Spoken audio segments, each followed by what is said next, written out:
Some of you may know her as the infamous heckler at the White House Pride event in 2015.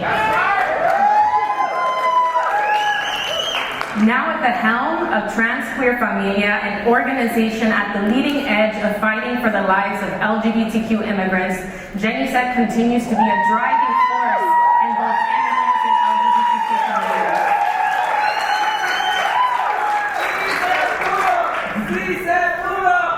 Gracias, Jennicet, for giving our movement an ongoing master class on cómo no tener pelos en la lengua. That's right. For teaching us to voice our indignation in the face of power, and perhaps most importantly, for reminding the LGBTQ movement that the place to support and celebrate risk takers is not just in private, but also in public when they're taking those risks. Please give your round of applause to Jennicet Gutiérrez.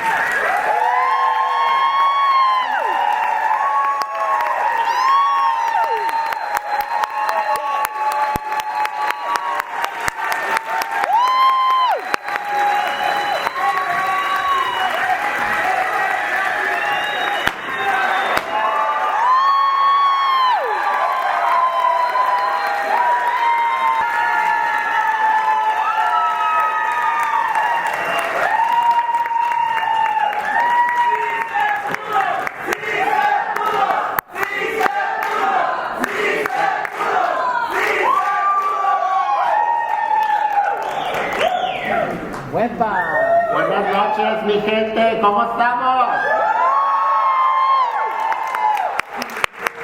Good evening. My name is Jennicet Gutiérrez. My pronouns are she, hers, ella. I am the Co-Executive Director of Familia Trans Queer Liberation Movement.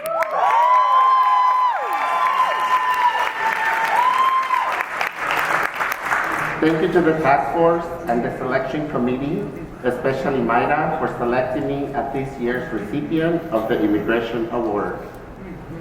I am honored to receive this award. I want to honor the work and legacy of Black trans women, a trans woman of color who paved the way for me and many trans leaders across the nation and the world, like Rrez, Sylvia Rivera, Marsha P. Johnson, La Veneno, and our very own Lorena Borjas.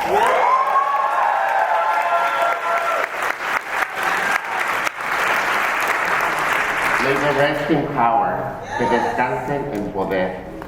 I want to shout out to my beloved undocumented LGBTQ+ community, especially undocumented trans immigrant women who will forever be my North Star.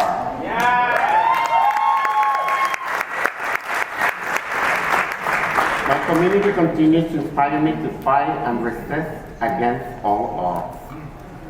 San Francisco holds a special place because it was here where I found my journey to embrace my full truth. I grew up in Tuxpan, Jalisco, Mexico, to a single mother, Ofelia Gutiérrez. Ever since I can remember, I've always connected stronger with my feminine energy. Ever since I became conscious of my existence on this planet, I challenged my gender assigned at birth. I have vivid memories of wearing my mother's dresses and dancing around the house, in my grandma's house, who passed away, and she's my ancestor, yes, while feeling so happy and free to be and express my inner self. However, it was not well received, and oftentimes I was reminded that I was the boy and needed to act as such. I learned 2 years ago that when I was about 7 or 8 years old, one of my older sisters and mom took me to a doctor to see if with treatment I could become, quote, normal. It was painful to hear about this. Fortunately, after being on treatment for a month, the doctor told my mom and sister that there was nothing she could do or that no treatment was going to help me become normal.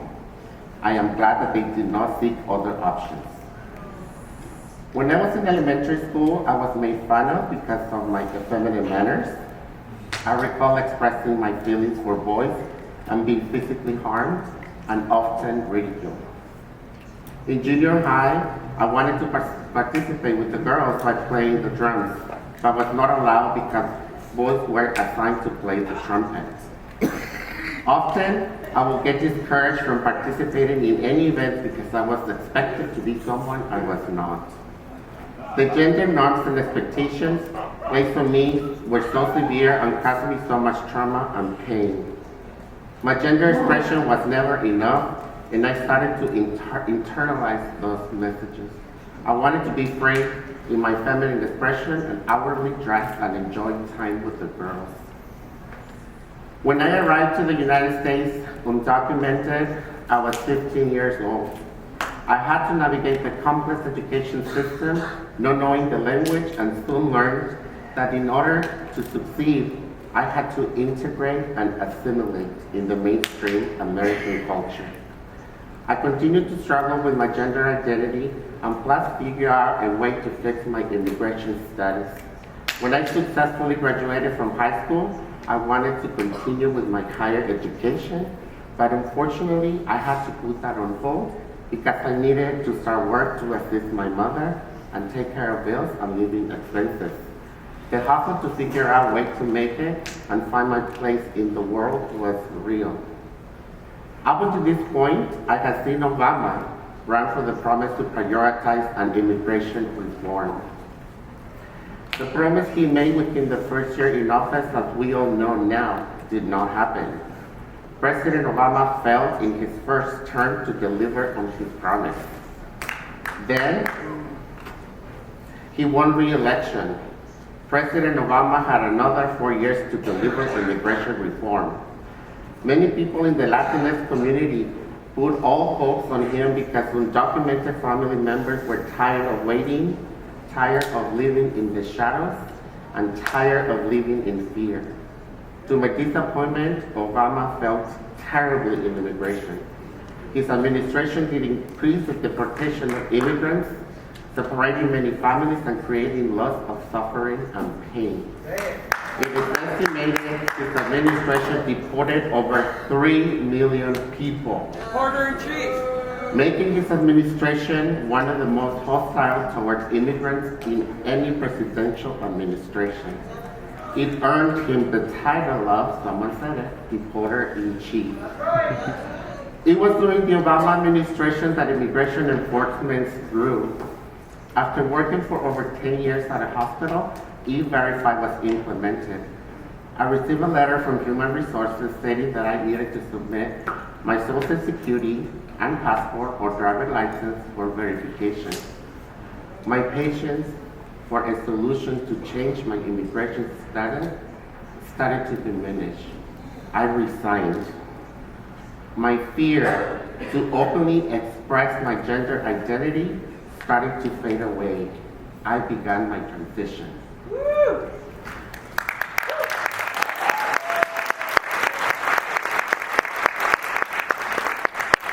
Once I transitioned, I started to connect with local organizations in Los Angeles. That's when organizing and finding my community started to become the solution I have been searching for. In November 2014, a rally took place at the intersections of Santa Monica Boulevard and Vermont. Trans and queer immigrant folks shut down the intersections to denounce the violence against trans people, especially trans women of color. It was in this action where I saw a banner that caught my eye. The banner read, Familia Trans Queer Liberation Movement.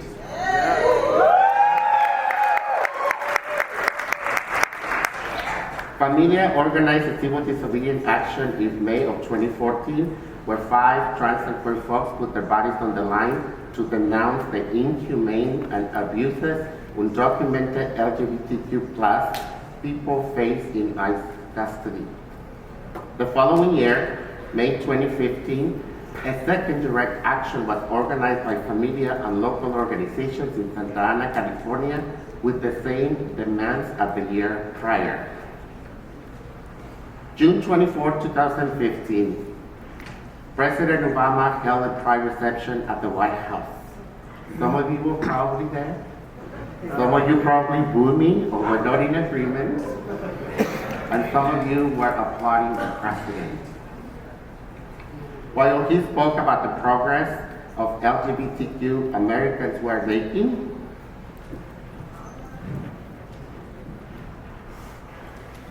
President Obama released all LGBTQ in detention centers.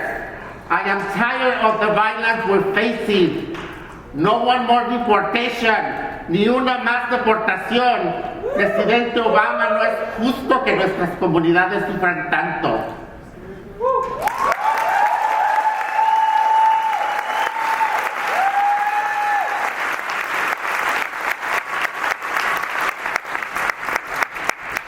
I honor and remember Victoria Arellano, Roxana Hernandez, Joana Medina, 3 trans-immigrant women from Mexico, Honduras, and El Salvador who were murdered while detained in the inhumane, racist, and transphobic immigration detention system. The U.S. government has still not been held accountable for these deaths, and many others who paid the ultimate price while in ICE custody.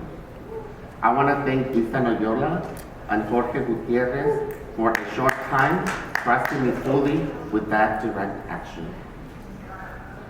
To conclude, while those were being shot, while fear dominated my mind, while shame was part of my daily life, I found organizing as a powerful way to build power with our people, and along the way, I found my own voice and my own power too. Organizing works.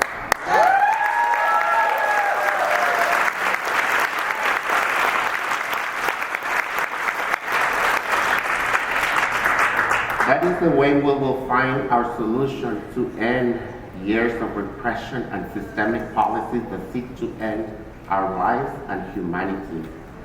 It is essential for trans, queer, and non-binary communities to continue to mobilize and to find each other even through disagreements and debate. Yes. Significantly important, I want to honor and acknowledge la mujer, the woman who brought me into this world. My mother, Ofelia Gutiérrez, who I am so fortunate.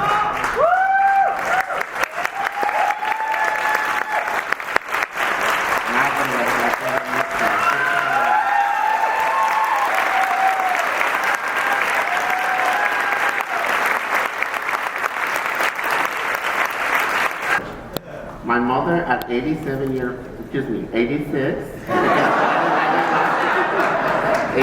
years old has embraced my truth and identity.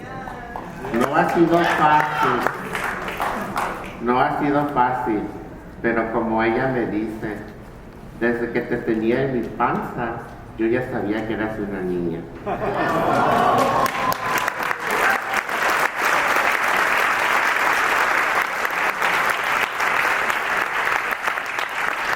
Y también siempre me dice que me porte bien. Mamá, este reconocimiento es de que me porto bien y también le pertenece a usted.